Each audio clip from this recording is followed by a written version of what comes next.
আমি কারেন্টলি আছি ডিডিআই এক্সপোতে এবং আজকে হচ্ছে প্রথম দিন এবং আমার পিছনে চলতেছে 0 থেকে 70K রেঞ্জের পিসি ব্যাটল। আসেন দেখি পিসি গুলা কেমন হয়েছে। প্রথমে হচ্ছে ওয়াইল্ড কার্ড দা হামিম পিসি, স্প্রাইটের ট্র্যাক দেখা যাচ্ছে আর ভিতরে ওরা।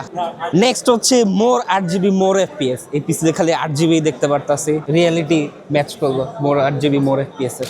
নেক্সট হচ্ছে দা থিঙ্ক ট্যাঙ্ক, এটা হচ্ছে একটা এপিও বিল, কেসটা সুন্দর আছে অনেক, এটা ওরা। তারপর হচ্ছে ফিশ ট্যাঙ্কের যুগে একটা traditional case with a massive air cooler heat sink, যেটার নাম হচ্ছে মাকাভেলি সামথিং, আই ডোন্ট নো। না, এই যুগে ফিশ ট্যাঙ্কের জায়গায় ট্রেডিশনাল কেস প্লাস একটা এয়ার কুলার দেখে ভালো লাগতেছে আমার। নেক্সট হচ্ছে রিমসন ভেঞ্জেস। পার্সোনালি পর্যন্ত যে কটা পিসি দেখলাম এটা আমি পার্সোনালি ইউজ করতে পারবো যদি আমি ইন্টেল ফ্যান না।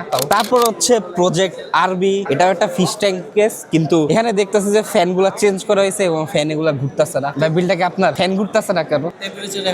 ও আচ্ছা, 0 RPM দিয়ে রাখছে না, ভালো, উনি 0 RPM দিয়ে রাখছে, জন্য ফ্যানটা ঘুরতেছে না। i7-87 এখন পর্যন্ত যে কটা বিল দেখলাম এটার মধ্যে এটাই প্রবাবলি সব পুরান জেনারেশনের সিপিইউ, কিন্তু জিপিইউটা হচ্ছে 1660 সুপার ওয়েল ব্যালেন্সড বিল একটা এখনো 1080p গেমিং এর জন্য। তারপর হচ্ছে FPS জেনারেশন V2, এটা হচ্ছে আসুসের AP201 কেসে করা। এটা পার্সোনালি আমার একটা ফেভারিট কেস, কজ একটু কম্প্যাক্ট সাইজের। আমি পার্সোনালি এই টাইপের কেস প্রেফার করি। সামনে বেঞ্চ আর ভিতরেও সুন্দর দেখা যাচ্ছে। এটা ট্রেডিশনালি সাইডে গ্লাস না, এটা একটা সলিড প্যানেল থাকে, মেশ থাকে, তো এই জন্য এটা খুলে রাখা হয়েছে। আমার কাছে পার্সোনালি এটা ভালো লাগছে আপাতত যে করে দেখছি। এখানে ওপিনিয়ন না দিই, ওপিনিয়ন কাট করে দিও editor.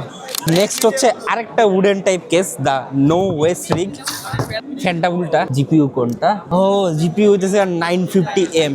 This build is nice. AMD latest জেনারেশনের সাথে এনভিডিয়ার ওল্ড জেনারেশনের মিক্স একটা। নেক্সট হচ্ছে আরেকটা এপিইউ বিল্ড, দা হানি বানি, একটা সিম্পল বেসিক বিল্ড যেটা একেবারে সবার জন্য মোটামুটি পারফেক্ট হয়। Nothing extra, just what you need. PC ব্যাটলের আজকে খালি 0 to 70K পর্যন্ত হচ্ছে, কিন্তু কালকে 29 তারিখ, 30 তারিখ, 31 তারিখ কিন্তু হায়ার রেঞ্জের গুলো হচ্ছে এবং 31 তারিখে হবে কিবোর্ড শোডাউন। তো আপনি যদি কিবোর্ড শোডাউন এখন পর্যন্ত পার্টিসিপেট না করে থাকেন, এখনই পার্টিসিপেট করে নেন। ডিসক্রিপশনে সব লিঙ্ক দেওয়া থাকবে।